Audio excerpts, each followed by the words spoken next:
Hey everyone, welcome back. For those who are new to the channel, my name is Teddy. So we're back with part 2 of the immunology revision for exam, and in this part we'll talk about innate immunity and antigens. Let's get started. So the first question is, a researcher is studying the immune response to various types of antigens. The immune response is measured by magnitude of activation in lymphocytes, cytokine production, and antibody generation. Based on this criteria, which of the following antigen types is most likely to induce the most vigorous immune response? So it's a study about the immune response, and we have those factors which are indicative of major immune response, medium or minor immune response, like activation of lymphocytes, cytokine production, and antibody generation. So based on these three criteria, which of the following antigens will induce major response? So we have allo antigens, we have xenoantigens, we have autoantigens, and we have heterophile antigens. So alloantigens are those antigens which are different in a members of a species. For example, in case of blood group antigen and the like. So alloantigens, yes, they will induce an immune response, but still, when we compare them with other types of antigens like xenoantigens, they will not induce a major immune response or vigorous immune response. So the question is about those which can induce vigorous immune response. So it's not going to be alloantigens, but they can induce an immune response. Xenoantigens are from a different species line. So these types of antigens will induce a major immune response. For example, microbial antigens are xenoantigens because it's from a different species line. Or, for example, when we talk about humans, if we introduce an antigen from a sheep, a goat, or from other animal, it's going to be a xenoantigen. So I think this will be the answer. Autoantigens are self-antigens from internal source. For example, those antigens which are sequestered, or in case of antigens which develop after cancer. It could be cancer specific or cancer associated antigen. So in that case, they are called autoantigens, and they are not going to induce a major immune response. An antigen is a component or macromolecule which can induce an immune response as well as react with the product of the immune response.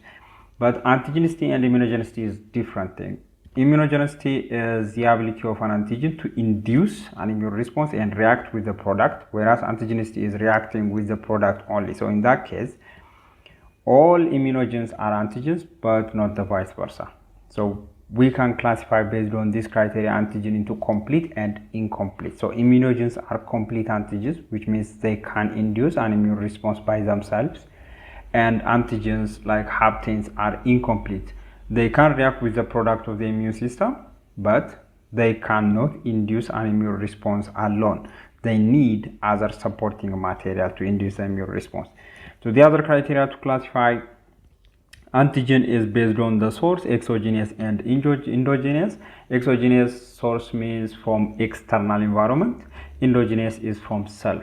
Like sequestered antigens, cancer antigens are endogenous sources, and external or exogenous antigens like microorganisms simply.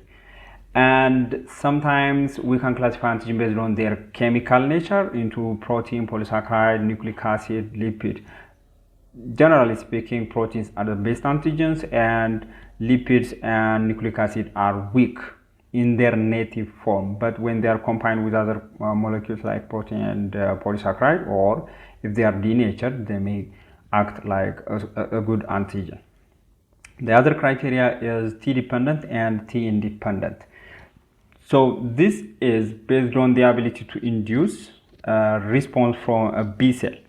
So to activate a B cell, if they require the help of a T cell, we call them T-dependent.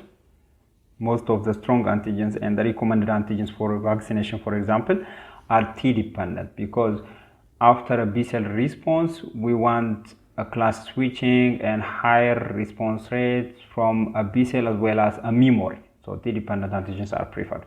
But there are also antigens which will activate the B cell without the help of T cell. So in that case, we call them T-independent. So T-independent antigens can be classified into 1 and 2. So T-independent 1 will interact with the B cell by toll-like receptor CD14, and they will cross-link with a B cell receptor and activate a B cell. So they can activate many types of B cells. When I say types, without specificity. So in that case, they will lead to high concentration of antibody secretion non-specifically. But in case of T-independent 2, they have repetitive epitopes, and they will activate the B cell by having repetitive epitopes. So that is the difference between T-independent 1 and T-independent 2. So these T-dependent and T-independent 1 antigens majorly have a structural difference too. For example, in case of T-dependent antigens, they have epitopes which are different. For example, epitopes are the hotspots on the surface of the antigen which will directly interact with the antibody. Those antibody sites which will interact with the epitope are complementary determining regions, or sometimes they may be called as paratopes. So there are different epitopes on the surface of a T-dependent antigen. Whereas when we talk about T-independent antigen, they have repetitive epitopes on their surface. So this repetitive antigen epitope will activate the B cell without the requirement of a T cell, but there will not be a class switching and memory development in that case. And there are also super antigens. In case of super antigens, those antigens can activate like up to 20% of a T cell without specificity, but in that case, they will interact with the T cell receptor in abnormal binding site. There are factors which affect the immunogenicity of an antigen. One is foreignness. Obviously, the antigen must be foreign to induce an immune response. Otherwise, it will not induce an immune response because the immune response will not be there for self-antigen. And the other is size. So, generally speaking, those antigens which are greater than 10,000 delta are good antigens, and those which are less than 10,000 delta are weak antigens. The other is complexity. Those complex macromolecular structures are good antigens compared to simple and repetitive forms. The other is a physical form. Soluble is not good when you compare it with a particulate, and denatured is better than the native. And the other is degradability. Those antigens which can easily be degraded are better antigens than those which cannot be degraded, because after engulfment in neutrophil or B cell or macrophage or dendritic cell, there must be a degradability to process it and to present it through MHC molecule. And the other is genetic factor, obviously, and age is also one factor. Two extremes of age are weak in immune response, and the other is route of administration, obviously. So these things will affect the antigenicity. So let's move to the second question. Which of the following statement accurately describes how B cell and T cell recognize antigen? So B cell and T cell will recognize antigen in a different manner. So which one of the following is correct? Both B cell and T cell recognize soluble antigens in their native form. So soluble antigens may work for B cell, but they are not going to work for T cell, because B cell have a B cell receptor which can recognize soluble antigens, and T cell need antigen processing and presentation, which will not be easy for soluble antigens. And second is B cell recognize antigens directly, whereas T cell require antigens to be processed and presented on MHC molecule. Yes, B cell can recognize antigen directly, and T cell require antigen presentation through MHC molecule. This seems to be correct. B cell are specialized to recognize internal epitopes, while T cell recognize surface epitopes. So internal epitopes means degradation of the antigen. So if a B cell is going to recognize an antigen directly, which means it's going to recognize surface epitopes, not internal epitopes. So this makes it wrong. B cell forms ternary complex with antigen for activation. Ternary complex means 3 components participating. So B cell can recognize antigen directly, which means there is a B cell receptor and there is antigen with BCR. But in case of T cell, we need MHC and antigen than T cell receptor. So this is ternary complex. This is binary complex, this is ternary complex. So ternary complex is for a B cell. So I think the answer will be B. Correct. So in here, what's the difference between B cell and T cell with regards to antigen recognition? So a B cell can recognize surface antigens, it can recognize soluble antigens through its receptor, a B cell receptor. Technically speaking, B cell receptor means membrane-bound antibody. And it forms a binary complex. It can recognize protein antigen, polysaccharide antigen, lipid antigen. In case of T cell, it majorly recognizes internal epitopes because the antigen is digested, degraded in antigen presenting cell and it's complexed with MHC molecule and presented to a T cell. Then it forms a ternary complex because there is MHC, there is antigen, and there is a T cell receptor. Majorly, it prefers particulate antigens and protein antigens. So this is a major difference between T cell and a B cell when it comes to recognition or interaction with antigen. Let's move to the third question. Acute phase reactants are chemicals of various nature that augment immune response and express within short time of antigenic exposure. All of the following are acute phase reactants except HCl of gastric mucosa. It's one of the innate defense mechanism, but it's not acute phase reactant. C-reactive protein is one of the acute phase reactant. Serum amyloid A is acute reactant, and alpha-1 antitrypsin is also acute phase reactant. So the answer will be this one.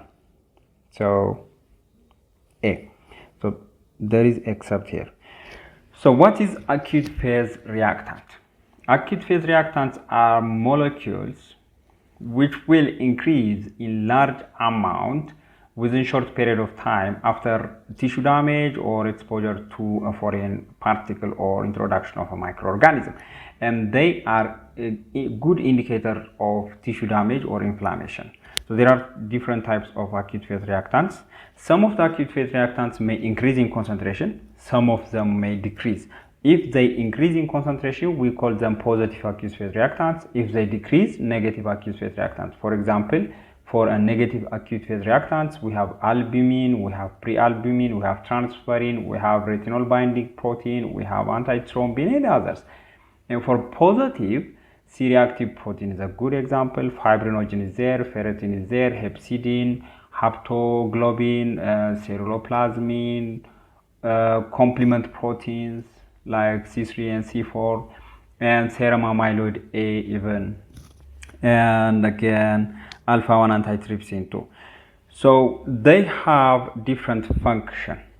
For example, for C-reactive protein, it binds with phosphatidylcholine of a weakened bacteria or a dead bacteria, and it increases in 1,000-fold as soon as we are exposed to a microorganism or within short period of time. So they are acute phase reactant or indicator. So we can measure the amount of C-reactive protein and we can judge whether there is an inflammation in the body or not. Similarly, we have serum amyloid A, which is majorly interact with HDL, or it is apolipoprotein, and it also increases in high concentration as soon as we have a tissue damage. Majorly, it transports cholesterol. And there are two types of serum amyloid A. acute phase and constitutive. So when you talk about acute phase reactant, we are talking about the acute phase serum amyloid A, and it's a better indicator for amyloidosis, atherosclerosis, rheumatoid arthritis. It increases in higher concentration as well as immediately. So compared to CRP, it's better for joint associated problems. And when you talk about alpha-1 antitrypsin, it is anti-protease. It neutralizes trypsin as well as other proteins. Majorly, after inflammatory damage, those inflammatory cells will migrate to site of damage and will release these toxic enzymes, like for example elastase for neutrophil. And this elastase will damage elastin in the lung, and the lung will lose its elasticity if this enzyme persists in the system. So we have to neutralize it, and this alpha-1 antitrypsin is handy in that case.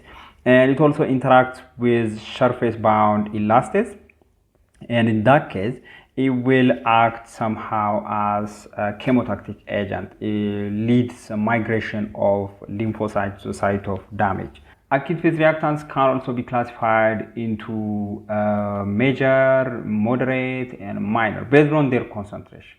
When we say major, they increase in high concentration, like 1,000-fold or in hundreds-fold, and moderate, like 12 to 10-fold, and minor, less than 2-fold. For example, for a major, we have C-reactive protein, and we have serum amyloid A, and the moderate, alpha-1 antitrypsin is a good example. And for a minor, we have ceruloplasmin, complement proteins, and others like prealbumin, even though it's a negative one. So let's move to the fourth question. Which of the following is correct order of phagocytosis? So phagocytic cells will migrate to site of infection, and what is the order of their activity? Chemotaxis, engulfment. Well, chemotaxis is the first step, obviously. Migration following the chemical gradient. Then they have to interact with the foreign antigen before engulfment. So this is not going to be the answer. Adherence, well, they have to migrate first. Chemotaxis, adherence, engulfment, phagolysosome fusion, and digestion. This seems to be right. Engulfment, no, they have to migrate and interact with the antigen. So I think C is going to be the correct answer, C. So in here, what are the major steps in phagocytosis? So first, when there is a tissue damage, the damaged tissue and the microorganism or other molecules will be released from the site of a trauma or introduction of a microorganism. Those chemicals will attract white blood cells, and the white blood cells will migrate to site of infection following the concentration gradient of those chemicals, and we call that chemotaxis. After that, after reaching the site of infection or trauma, the white blood cell will interact with the foreign microorganism or a foreign body through innate receptors like toll-like receptors, node-like receptors, rig-like receptors, C-type lectin receptors, scavenger receptors, complement receptors, and the others. So we call that step adherence. After adherence, the cytoplasmic component of the white blood cell will encircle the foreign body and will be pinched off into the cytoplasm, and that is engulfment. After engulfment, we call it phagosome. Then this phagosome will fuse with a lysosome. Lysosome is packed with toxic enzymes and reactive components, and we call that phagolysosome fusion. After that, there is digestion. After fusion, there is digestion, and after the digestion, there is egestion. So for a digestion, the white blood cells, or majorly neutrophils and macrophage, may use oxygen-dependent or oxygen-independent mechanisms. So the oxygen-independent mechanisms means enzymes like lysozymes, glycolases, phospholipases, nucleases, or iron-binding proteins, vitamin B12 binding proteins, copper binding proteins, and others. The oxygen-dependent mechanism means they are dependent on oxygen. So as soon as the cell adheres with the microorganism, it will intake huge amount of oxygen, and it will start expressing NADPH oxidase, and the NADPH oxidase will convert the oxygen into and a superoxide anion, and the superoxide anion will be converted into hydrogen peroxide by the action of superoxide dismutase. And again, this hydrogen peroxide can interact with a chloride ion to create a hydrochlorous ion, a hydrochlorous acid, which is toxic for microorganisms. And again, it can also be converted into water, because these oxygen derivative toxic components or reactive oxygen species are dangerous for the cell itself, so they have to be neutralized. And for that we have catalase, glutathione peroxidase. And similarly, the cell can also generate reactive nitrogen species. Those reactive nitrogen species are just like the oxygen counterpart, are generated from a nitrogen, and sometimes the nitrogen and oxygen reactive species may combine. For example, for reactive nitrogen species, we have nitric oxide and peroxynitrates. When it's combined with oxygen, again free oxygen radicals, and nitrogen dioxide or nitrosyl anionic cations. So these reactive oxygen species and nitrogen species, after their action or after removal of the microorganism or after digestion of the microorganisms, they should be neutralized. Otherwise, they will lead to oxidative stress and damage to the tissue. Then after that, there will be release of the digested material, and we call that egestion. And in some cells, which are called antigen presenting cell, some of the components of the microorganism will be combined with MHC molecule and will be presented to a T cell, and that's called antigen presentation. Basically, without antigen presentation, there is no T cell activation. So let's move to the fifth question. A 35-year-old man develops symptoms of acute bacterial infection, including fever, fatigue, and localized redness. Within 72 hours, his laboratory results show an increase in certain immune system components. Which of the following combination is most likely to be elevated during this period of acute inflammation? So it's asking us about acute inflammation. So during acute inflammation, which of the following will rise in concentration? Neutrophil, yes, they will rise. Macrophage, they will rise. Antibody, no. They will need some period of time because adaptive immune response have a lag. Complements, they will rise. Alpha-1 antitrypsin, yes. Neutrophil, so this is not going to be the answer. Neutrophil, they will rise. Macrophage, complement, fibrinogen, C-reactive protein, yes, they all rise. Macrophage, T cell, oh no. No, these things will not rise. So this is not going to be the answer. Macrophage, T cell, B, no, they are not going to rise. So I think the answer will be B. Inflammation is non-specific response of the body to damage. Majorly, the purpose of inflammation is healing, and generally we can classify inflammation into acute and chronic. Acute means it will happen within short period of time and it will stay for short period of time. And the cardinal features for acute inflammation are redness, heat, swelling, and pain, as well as loss of function. The redness is due to massive blood flow to the area. The heat is because of the action of pro-inflammatory cytokines in the hypothalamus. Swelling is due to stasis of blood at the site of damage. And pain is again when there is a swelling, there is pain. And loss of function, obviously, due to these all activities. So during acute inflammation, we have actors like vasoactive components which will mediate this stasis and vasodilation and vasoconstriction. So we call them vasoactive amines, which are packed with mast cells and basophils. So we have histamine and bradykinin, which are early, and they will be released within 15 to 30 minutes, and that's very early.